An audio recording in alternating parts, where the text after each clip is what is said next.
गरीब लड़की की कहानी। गांव के एक कोने में बनी टूटी फूटी झोपड़ी में रहने वाली राधा एक गरीब किसान की बेटी थी।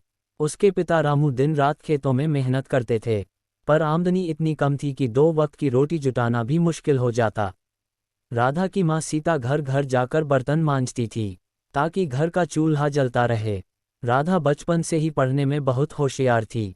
हालांकि उनके पास किताबें खरीदने तक के पैसे नहीं थे, फिर भी वह स्कूल में सबसे आगे रहती।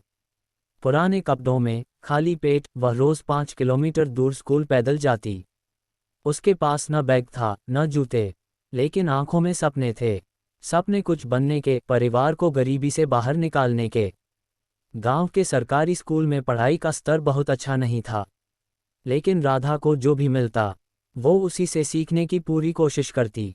वह स्कूल के लाइब्रेरी में रखी पुरानी किताबें पढ़ती और जो कुछ समझ नहीं आता उसे बार बार दोहरा कर समझने की कोशिश करती।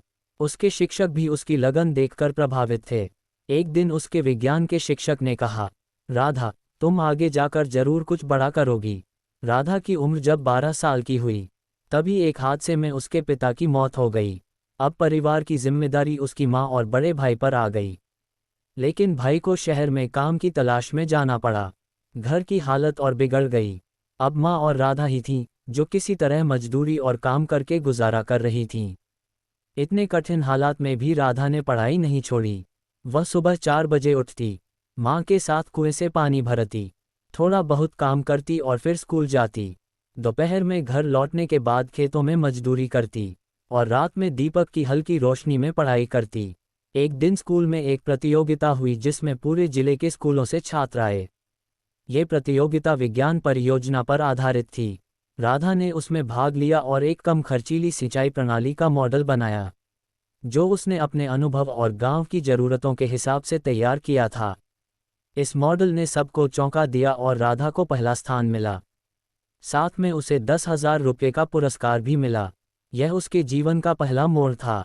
प्रतियोगिता के आयोजकों में से एक महिला समाजसेवी थी, जिन्होंने राधा की स्थिति देखकर उसे एक छात्रवृत्ति दिलवाने का वादा किया। कुछ ही हफ्तों में राधा को एक अच्छे स्कूल में दाखिला मिला, जहां उसे किताबें, ड्रेस और खाने पीने की सारी सुविधाएं मुफ्त दी गईं। ये राधा के लिए सपने के सच होने जैसा था। नए स्कूल में शुरुआत में उसे बहुत मुश्किलें आईं।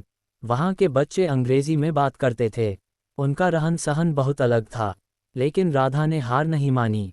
उसने धीरे धीरे अंग्रेजी सीखी, नए दोस्त बनाए और पढ़ाई में अपनी मेहनत से सबको पीछे छोड़ दिया। वह हर परीक्षा में टॉप करती। 12वीं की परीक्षा में राधा ने पूरे राज्य में टॉप किया। अब उसे इंजीनियरिंग की पढ़ाई के लिए सरकारी छात्रवृत्ति मिली। उसने एक प्रतिष्ठित इंजीनियरिंग कॉलेज में दाखिला लिया।